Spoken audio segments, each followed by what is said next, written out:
할렐루야.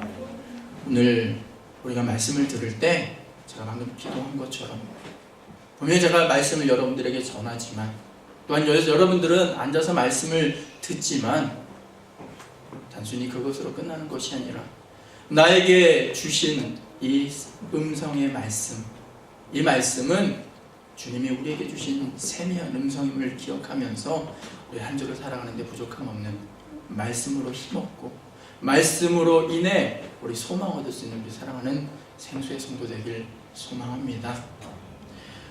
요즘 인테리어 분야에 새롭게 뜨거운 용어가 우리가 흔히 얘기하죠. 어떤 새로운 이미지거나 어떤 용어가 대두되는 것을 뜨거운 감자가 일어나게 되었다. 네, 그 용어 중에서 요즘 트렌드가 있는데 바로 홈 드레싱이라는 그런 단어입니다. 문득 제가 책을 보면서 어떤 기사를 보면서 분명히 내가 리노베이션, 어떤 리모델링이라는 그런 소리는 많이 들어본 것 같은데 홈 드레싱이라는 단어는 생소했습니다. 그래서 그것을 읽게 되었을 때 홈 드레싱이라는 개념은 다음과 같은 개념이었습니다. 자신의 취향에 따라서 우리가 옷을 그때그때 입고 꾸미는 것처럼 집을 자신의 느낌에 맞게 집을 개조하거나 공사하는 것이 아니라 단순히 어떤 가구나 벽지나 어떤 조명을 통해서 때로는 어떤 그림을 가지고 집의 분위기를 바꾸는 것이 바로 홈 드레싱이다라고 이야기를 합니다. 미국에 살고 있는 많은 사람들이 때로는 미국 사람들이 사는 곳에 우리가 방문을 합니다. 분명히 겉으로 보기에는 똑같은 집 같은데 그 집을 들어가게 되면 방문하게 되면 그 집이 분위기가 조금은 다른 것을 알 수 있습니다. 어떻게 저런 소품 하나하나를 가지고 저렇게 분위기가 틀려질까? 반면에 어느 집을 가게 되면요, 그 집은요 겉은 번지르는 것 같지만 그 집에 가보면 무언가 때로는 복잡한 것 같고 무언가 부자연스러운 집들이 있습니다. 이 둘의 차이는 무엇일까요? 별 소품 두 가지 쓰지 않았지만 어떤 집은 정말로 분위기 있는 집, 하지만 어떤 집은 부자연스러운 집을 나타나게 된 것. 우리가 옷을 잘 입는 사람들이 옷이 많다고 해서 옷을 잘 입는 것이 아닙니다. 우리가 흔히 인터넷을 보면서 베스트 드레서, 월스트 드레서를 우리가 나눕니다. 똑같은 옷인데 똑같은 옷이지만 그것을 누가 입느냐, 누가 어떻게 그것을 소화하느냐에 따라서 그 분위기가 달라진다는 것입니다. 잘 꾸며지는 집, 잘 입는 옷, 그것은 그 사람의 상태, 그 집의 상태에 대해서 온전히 아는 사람들이 집을 잘 꾸밀 수 있다는 것입니다. 집의 구조를 잘 알고 집의 분위기가 어떠하면 어떠한 소품을 넣게 되면 잘 복돋아지는 분위기가 좋아지는 것을 그 집주인들은 안다라는 것입니다. 그래서 홈드레싱에서 말하는 그 홈드레싱에서 필요한 것은 어떤 비싼 장식품이 아니라 집에 대해, 자기가 살고 있는 집에 대해 잘 아는 것이 먼저 필요하다라고 전문가들은 이야기합니다. 우리의 신앙인의 모습은 어떠합니까? 그냥 일주일 하루하루 교회에 나와서 예배드리는 우리의 모습. 물론 그것을 통해서 우리의 신앙이 점진적으로 성장할 수도 있습니다. 말씀을 듣고 성장할 수도 있고 기도함으로 인해 성장할 수도 있지만 우리에게 먼저 필요한 것, 자신의 위치가 어디인가에 대해서 먼저는 아는 것이 필요하다는 것입니다. 우리가 길을 걸어가는데 그 길이 우리가 가는 곳이 맞는가 하고 알기 위해서 먼저 우리가 어디 위치에 있는가가 먼저는 알게 되는 것이 필요하다는 것입니다. 사랑하는 생수의 성도들이여, 우리의 신앙, 우리의 영적인 상태, 우리의 현재 위치가, 우리의 믿음의 위치가 어디에 있는가? 있는다고 하면서 주님과 동행하는 나의 모습이었나? 그렇지 않은가에 따라서 동일한 옷을 입지만 베스트와 워스트로 나눔이 있는 것처럼 우리의 믿음의 상태도 나누게 된다는 것입니다. 우리 사랑하는 생수의 성도들이여, 오늘 로마서 1장 18절에서 32절의 말씀을 통해서 하나님만이 제목이란, 하나님만이라는 제목을 가지고 우리 은혜를 받을 텐데요, 우리 제목처럼요, 오늘 말씀을 들을 때 나를 구원하시고 하나님만이 영광 돌릴 수 있는, 하나님만이 영광 받으신 분임을 또 깨달아 알고 우리의 상태를 알므로 인해 주님과 함께 동행하는 데 부족함 없는 우리 사랑하는 생수의 성도 되길 원합니다. 오늘 본문의 말씀은 다른 것을 이야기하는 것이 아닙니다. 우리는 창조된 자연을 통해서 하나님을 느낄 수 있고, 또한 우리는 이러한 진리를 바라보는 우리의 모습을 통해서 하나님은 어떤 분이고 하나님을 찬양해야 할 분임을 하나님께서는 계속적으로 우리에게 이야기하시지만, 오늘 우리에게 성경의 말씀처럼 이러한 창조하신 하나님보다 창조물을 더 경배하는 우상이 팽배해진 세상, 그 세상을 보시고 하나님께서는 지금도 안타까워하시고 진노하고 계신다라는 말씀, 그것이 오늘 말씀의 줄거리입니다. 특히 현대를 살아가는 우리는요, 많은 사람들이 이야기합니다. 포스트 모더니즘.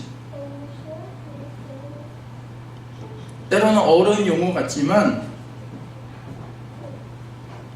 그것에 중심되는 이야기는 우리가 알고 있던 한 가지 개념을 통해서 우리가 나아가는 것이 아니라 여러 가지의 가지를 가지고도 그곳에 도달할 수 있다라는 이야기가 바로 포스트 모더니즘입니다.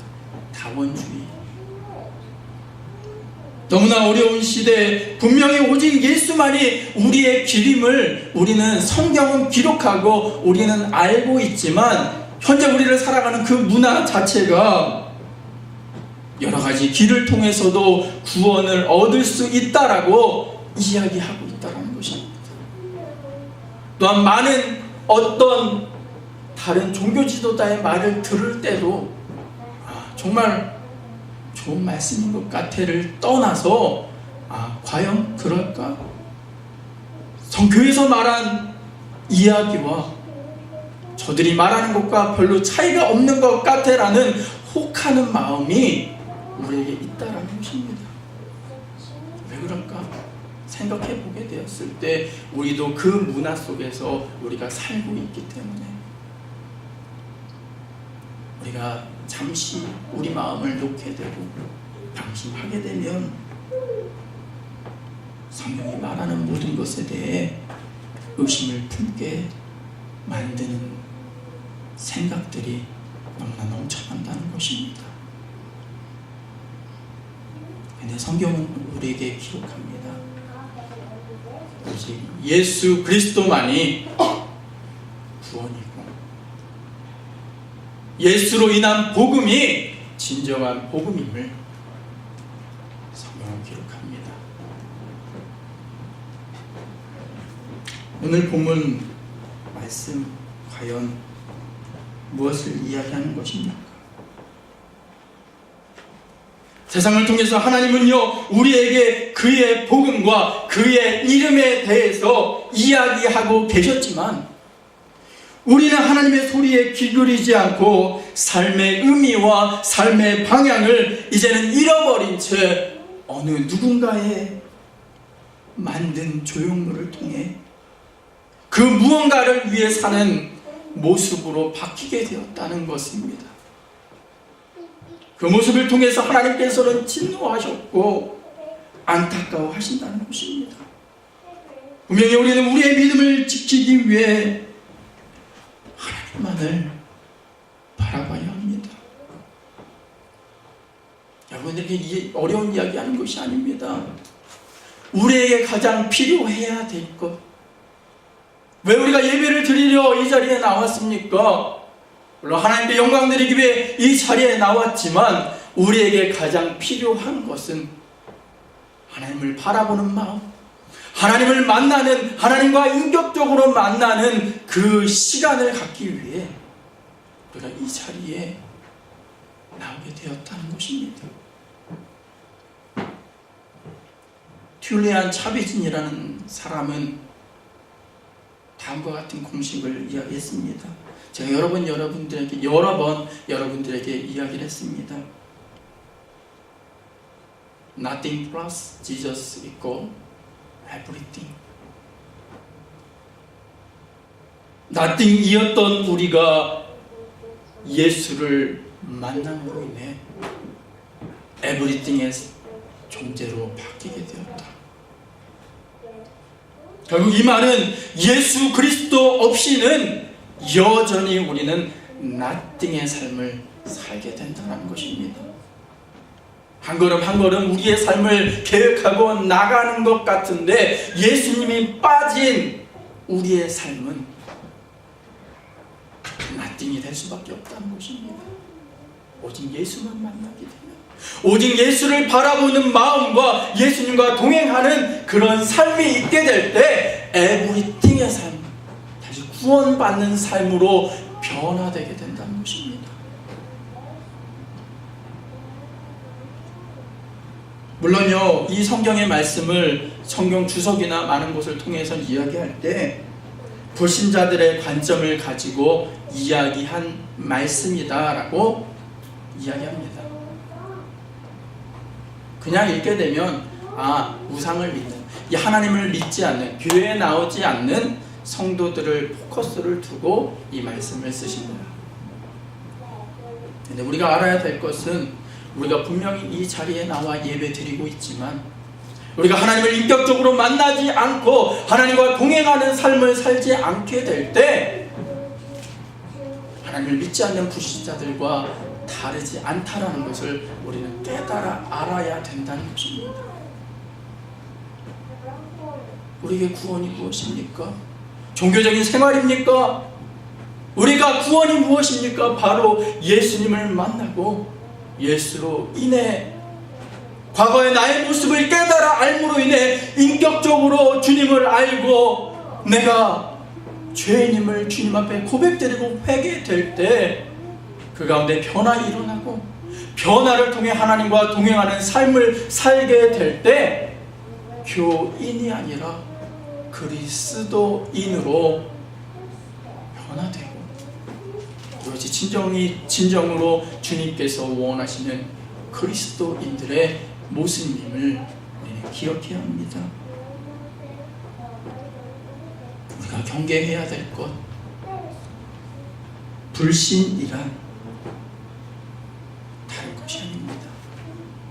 하나님 없는 총체적인 나, 하나님이 없는 나의 삶, 그것이 불신이며 그것이 믿음 없는 삶이다라는 것입니다. 흔히 교회를 다니는 사람들은요, 내가 교회 가니까, 내가 성경을 지금까지 이렇게 얼마나 많이 봤는데 내가 나의 직분이 무엇인데 라고 우리가 이야기하게 될 때 교회는 분열됩니다. 교회는 하나 될 수 없고 다른 생각으로 인해 어지럽히게 됩니다. 하나님이 기뻐하신, 예수님이 기뻐하신 예루살렘 성전이 아니라 예수님께서 흩으셨던 교회가 된다는 것입니다. 오늘부터 너무 아침부터 너무 무거운 이야기를 했는데요, 우리 사랑하는 생수의 성도들이요, 다른 것을 이야기하는 것이 아닙니다. 우리가 왜 로마서를 읽게 되었습니까? 말씀을 통해서 주님을 알기 위해. 특히 오늘 우리가 다룰 주제는 죄에 대한 주제입니다. 하나님이 진노하시는 과연 그 죄란 무엇인가? 한마디로 말하면 하나님 없는 삶, 하나님을 떠나 있는, 하나님과 함께 연합하는 것이 아니라 하나님과 함께 동행하지 않는 삶, 그것을 안타까워하신다는 것입니다.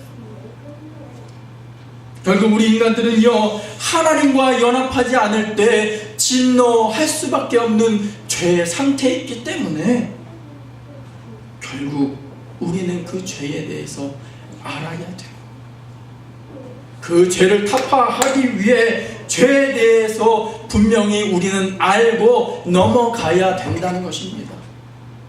그래서 바울은요, 다른 어떤 좋은 이야기가 아니라 그의 인사말 이후에 먼저 꺼낸 이야기가 바로 이 죄에 대한 이야기였다라는 것입니다. 이 시간 죄란 무엇인가, 하나님이 생각하시는 죄, 우리가 알아야 할 죄는 무엇인가에 대해서 우리 알 수 있는 우리 사랑하는 생수의 성도 되길 원합니다. 우리가 생각하는 죄와요, 하나님이 생각하는 죄는 차이가 있습니다. 우리가 생각하는 죄란요, 도덕적인 죄, 윤리적인 잘못, 어떤 법에서 의해서 정해진 것을 따르지 않게 될 때 죄가 있다라고 하는 이야기를 합니다. 그래서 교회에서 죄에 대해서 이야기하면 교인들이 싫어하는 것 같아요. 너는 죄 있는 죄인이야 라고 이야기했을 때, 저도 좀 죄인이라고 사람들이 이야기를 하면 기분이 좀 나빠요. 나 잘 믿는 것 같은데 라고 이야기하는 것 같아요. 동일하게 성도님들도 동일한 생각을 갖는 것 같아요. 근데 생각해보면 하나님이 생각한 죄와 우리가 생각한 죄가 개념 자체가 다르기 때문에 때로는 기분이 나쁜 것 같습니다. 하나님이 원하시는, 하나님이 생각하시는 그 죄의 개념은 하나님 없는 삶, 하나님과 예수 그리스도와 우리와의 관계가 끊어진 상태를 이야기합니다.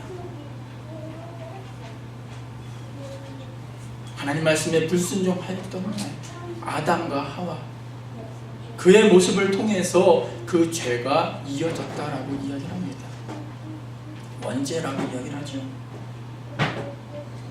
그런데 어떤 아담과 하와를 통해서, 어떤 그 잘못을 통해서 그게 이어진 것이, 죄가 이어진 것이 아니라 그들로부터 하나님과 우리와의 막힌 담이 생기고 관계가 단절되었기 때문에 우리는 죽을 수밖에 없는 상태, 사망의 길로 걸어가는 죄의 상태에 있기 때문에 여러분들에게 죄가 있다라고 이야기하는 것입니다. 하지만 예수 그리스도, 우리를 너무나 사랑하사 예수 그리스도를 이 땅에 보내주셨고, 우리가 예수를 믿을 때 우리는 그 막힌 담이 헐어지는, 그 막힌 담이 사라지는 역사가 있게 됩니다. 그의 죽으심으로 인해, 그가 피 흘려 죽으심으로 인해 우리와 하나님과의 다리를 연결시켜 주셨다는 것입니다. 그래서 우리가 알아야 될 것, 나는 분명히 죄인이야, 예수님을 내 마음에 모시지 않으면 나는 죄인이야 라는 고백이 우리에게 있어야 된다는 것입니다. 난 정말로 도덕적으로 살았고 종교적으로 살았지만 내가 예수님과 연합하지 않는 삶을 살게 되는 그 자체가 하나님이 보시기에는 죄 있는 사람이다라는 것입니다. 하나님과 연합하지 않았기에. 여러분, 거룩하시십시오, 홀리한 생활을 하십시오라고 많은 사람들이 이야기를 합니다. 경건하고 거룩한 삶, 그것을 지켜나가는 성도가 되십시오라고 교회에서는 이야기하는데, 과연 그 홀리란 무엇인가? 도덕적으로 깨끗한 것인가? 성경을 이렇게 들고 우리가 길을 걸어가면 경건한 것 같습니다. 하지만 하나님이 보시기에 경건한 것이 아닙니다. 단상에서 말씀을 전하는 저가 이렇게 옷을 잘 갖춰 입고 정장을 입는다고 해서 하나님이 보시기에 경건한 모습이 아니다라는 것입니다. 우리가 하나님을 알고 어떠한 모양이나 모습을 통해서 비록 된 것이 아니라 오직 경건함은 하나님이 살아계심을 우리가 알고 인정하고 하나님과의 관계가 온전히 회복될 때 거룩한 성도가 될 수 있다는 것입니다. 그런 후에 자연스럽게 우리는 도덕적으로 변할 수밖에 없습니다. 왜? 하나님을 알기 때문에. 하나님의 눈으로 이 세상을 바라보기에 그들을 바라보는 마음이 너무나 안타깝기 때문에 그들을 위해 기도할 수밖에 없고 그들을 위해 안타까울 수밖에 없는 마음이 있기 때문에 진정한 그리스도인들의 모습, 세상 사람이 바라본 정말로 경건한 모습으로 변하는 것 같아 라고 그렇게 모습이 변하게 된다는 것입니다. 먼저 알아야 될 것은 우리의 경건한 모양과 모습이 아니라 하나님을 만나게 될 때 자연스럽게 경건하게 된다는 것입니다. 내 마음에 하나님이 있기에. 이처럼 우리가 알아야 될 건요, 오늘 이 시간 우리가 알아야 될 것은 하나님의 관계가 다시금 하나님과 우리와의 소통이 있느냐 없느냐가 중요하다는 것입니다.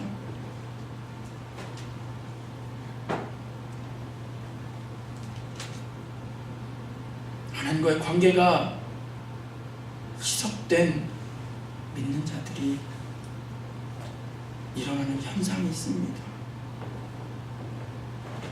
하나님의 말씀을 잘 믿었던 그들이 의심이 생기게 됩니다. 그리고 하나님께 예배하지 않는 사람, 그런 모습으로 변하게 됩니다. 남을 비방하는 마음, 스스로 높여지려는 직분자들이 생기게 됩니다. 하나님을 바라보고 하나님을 경배해야 될 우리가 우리의 직분이 우상이 됩니다. 우리의 삶이 우상이 됩니다. 그래서 죄에 빠지게 된다는 것입니다. 그래서 우리가 하나님과 온전한 관계를 회복하는 것이 우리에게는 필요합니다. 여러분들에게 말씀을 보십시오. 기도하십시오. 그러한 것을 강조하기보다 여러분들이 먼저는 예수님을 만나십시오. 그 예수님을 만나면 잘 우리는 성경을 볼 수밖에 없고 기도할 수밖에 없습니다.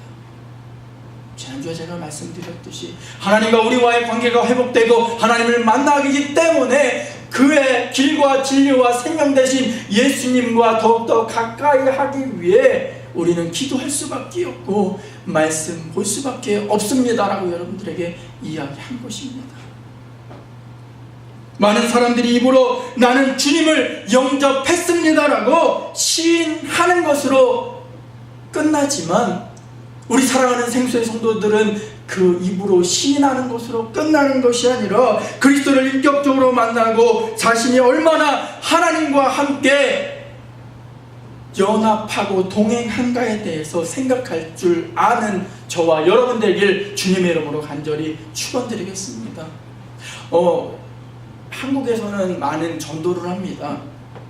그래서 특히 젊은 사람들에게 전도를 하게 될 때 예전에 사형리라는 것을 가지고 전도를 한 적이 많이 있습니다.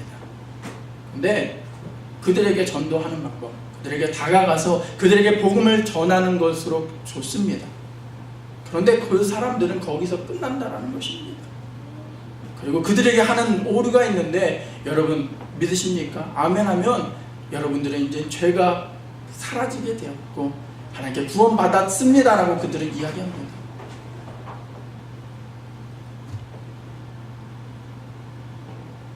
그런데 그런 시인을 함으로 인해서 끝나는 것이 아닙니다. 그리스도를 인격적으로 만나고 자신이 얼마나 하나님과 다른 길을 걸어가였던 존재인가를 우리가 깨달아 알고 주님 앞에 진정한 회개가 없게 될 때 그들은 진정한 믿음이 있는 자가 되지 않는다라는 것입니다. 당연히 예수님을 알기에, 만났기에 나의 모습을, 나의 현재의 상태를 알 수밖에 없고, 그것을 통해 회개할 수밖에 없습니다. 눈물을 흘리며 주님 앞에 나와서 나의 죄를 고백하고 주님 앞에 나와서 간절히 고백할 수밖에 없다는 것입니다. 그리고 그 후에 하나님을 내 마음에 모시게 될 때 우리는 하나님 있는 삶, 하나님과 동행하는 삶으로 변화된다는 것입니다. 결국 로마서는요, 하나님과의 본질적인 죄에서 오늘 이야기합니다. 하나님을 하나님으로 인정하게 될 때 사람들은 자신이 주인된 삶이 아니라 하나님이 주인된 삶, 나로 인한 삶이 아니라 내 안에 계신 그리스도로 인해 사는 것입니다라고 고백합니다. 바울은 하나님을 하나님으로 인정하지 않을 때 우리가 어떤 상태가 되는지 이야기합니다. 죄 가운데 내어 버려지게 됩니다. 진리를 잃어버리게 됩니다.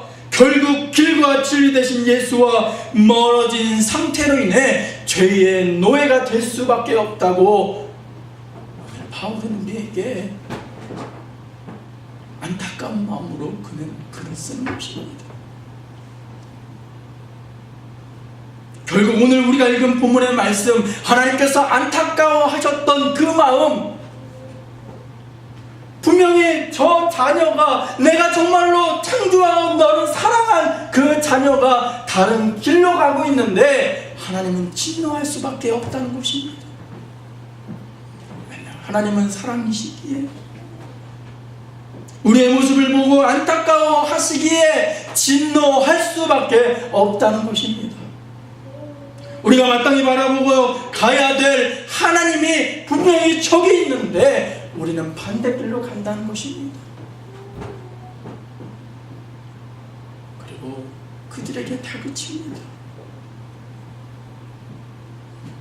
죄의 상태에 있으면 하나님을 온전히 볼 수 없고 느낄 수 없는 우리의 상태, 그래서 우리에게 고난을 주시고 우리에게 아픔을 주시고 때로는 진노하심으로 인해 그것을 유턴해서 하나님께서 돌아오기를 원하신다라는 것입니다.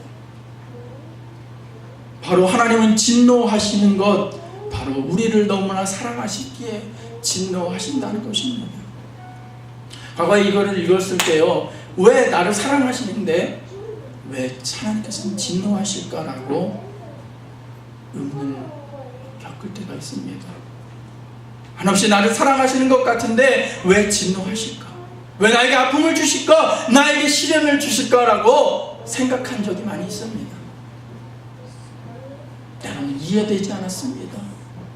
하지만 제가 아이들을 키워보니까요, 그들을 사랑의 눈으로 바라보니까 때로는 그들을 위해 진노할 수밖에 없는 것을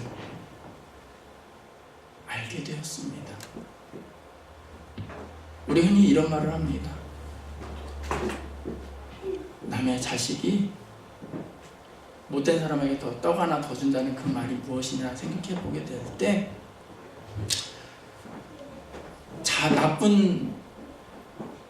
나쁜 길로 가는 다른 나와 상관없는 사람들에게는 별로 관심이 없습니다.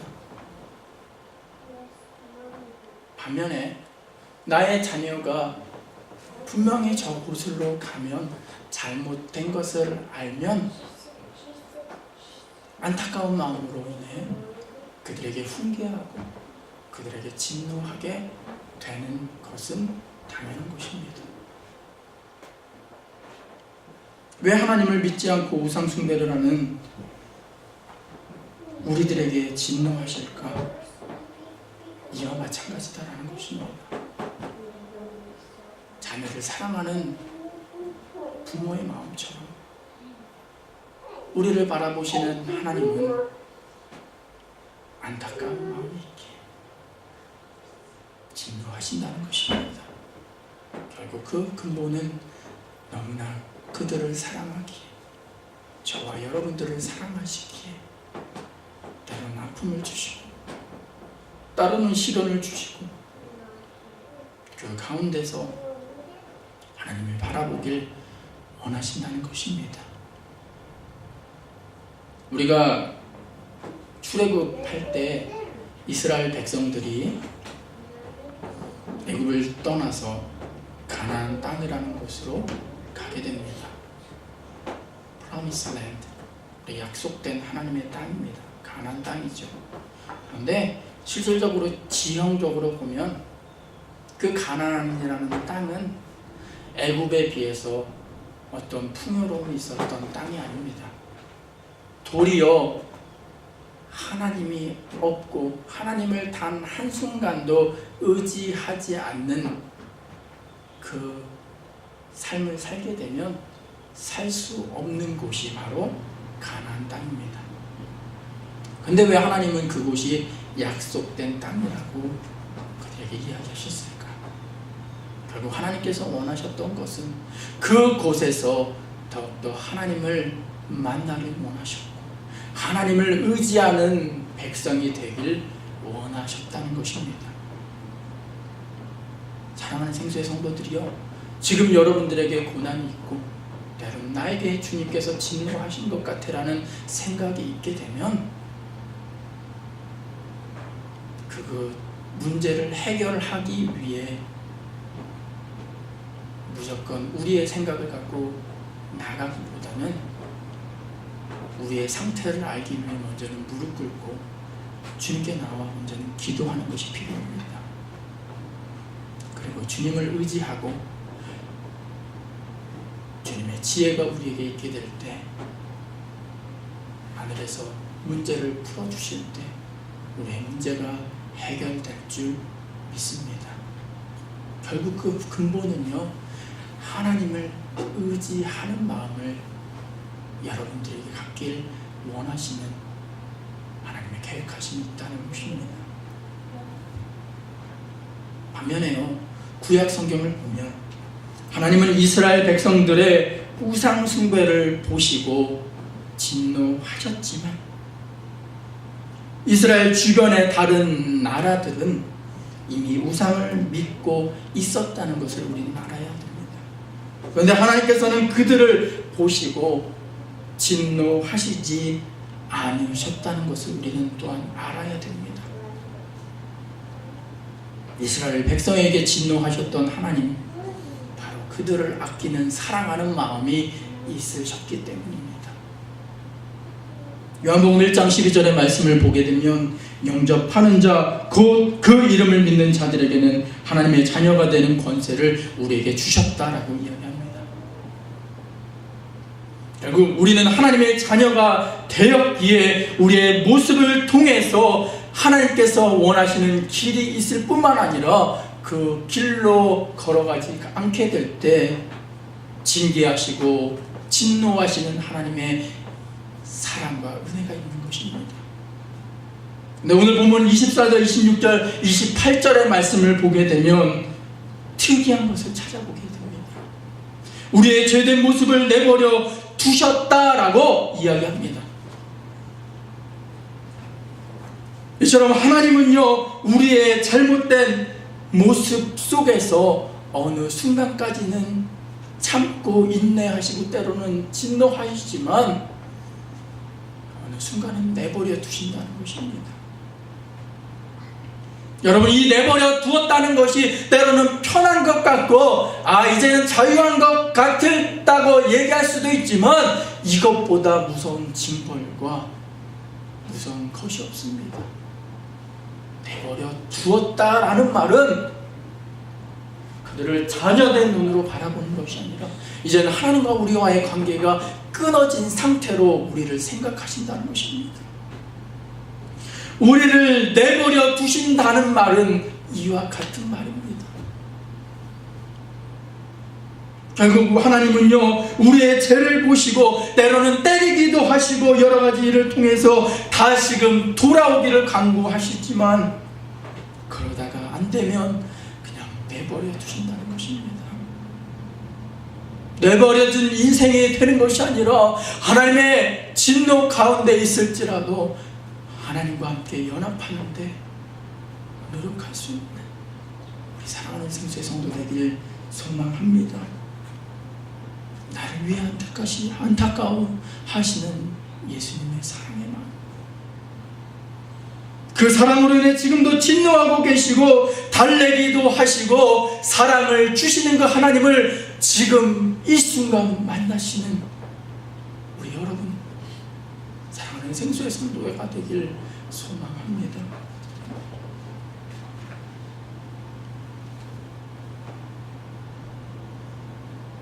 왜냐? 하나님의 관계가 깨어지면 안 되게. 근데 오늘 본문의 말씀은 우리가 하나님의 마음 두기를 싫어했다라고 이야기를 합니다. 내 마음에 하나님이 없으면 우리는 하나님께서 원하시지 않는 곳으로 우리는 갈 수밖에 없다는 것입니다. 대초에 하나님은 우리를 창조하셨을 때 우리의 모습 그대로를 사랑하시고 우리에게 자유의지라는 것을 주셨습니다. 그리고 그것을 인정해 주셨기 때문에 하나님께서는 다른 어떤 것을 다 하시는데 우리 그 자유의지에 대해서는 끝까지 지켜주십니다.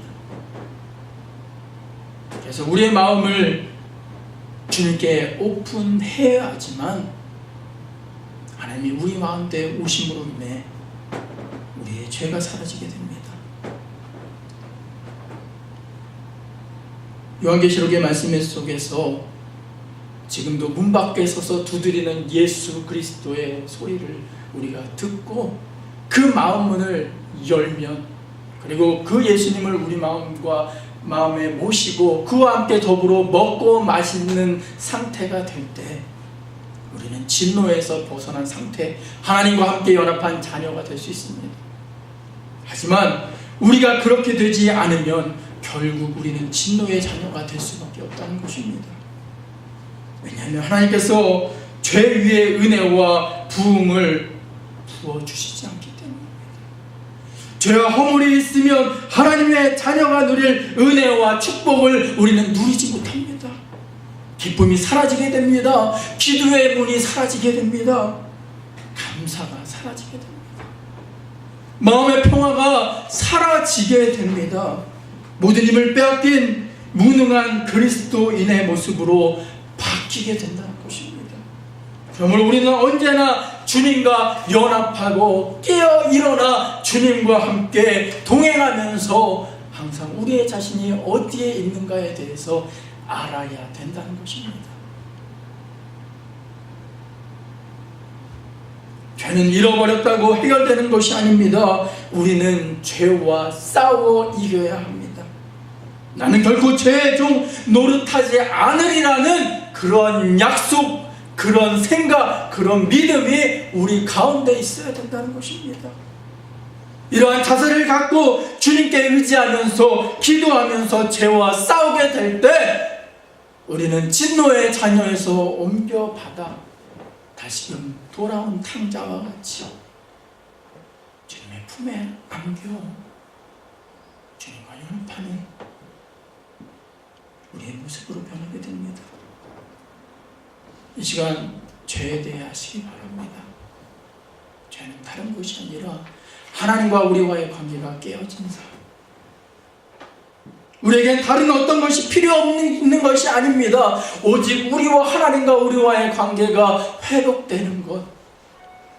이 시간 주님을 만나고 주님과 고백 드림으로 인해 주님 내 마음과 주님을 바라보고 주님께 나와 새롭게 되는 저와 여러분들이 되길 주님의 이름으로 간절히 축원드리겠습니다.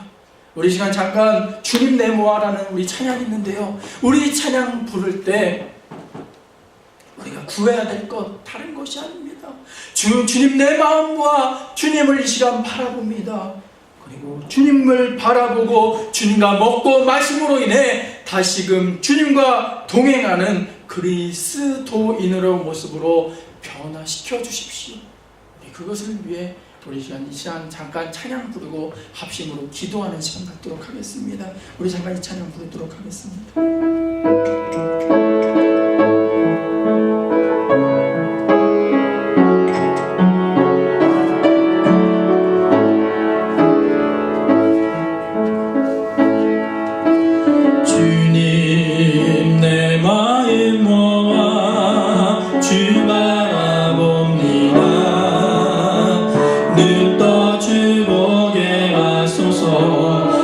오 주님 내가 주께 가노니 말씀하시고 새롭게 하소서. 내가 전심으로 주 얼굴 구하리니 주의 뜻대로 나를 세우시리라. 오직 믿음으로 주를 바라보리니 늘 주님 곁에 서리라. 내가 전심으로 주 얼굴 구하리니 주의 뜻대로 나를 세우시리라. 오직 믿음으로 주를 바라보리니 늘 주님 곁에 서리라. 우리 시간 다 같이 한 마음 한뜻이 되어서 주님을 바라보는 우리의 모습 되기 위해 이 시간 기도하시길 원합니다. 할렐루야. 사랑과 은혜가 충만하신 주님 너무나 감사를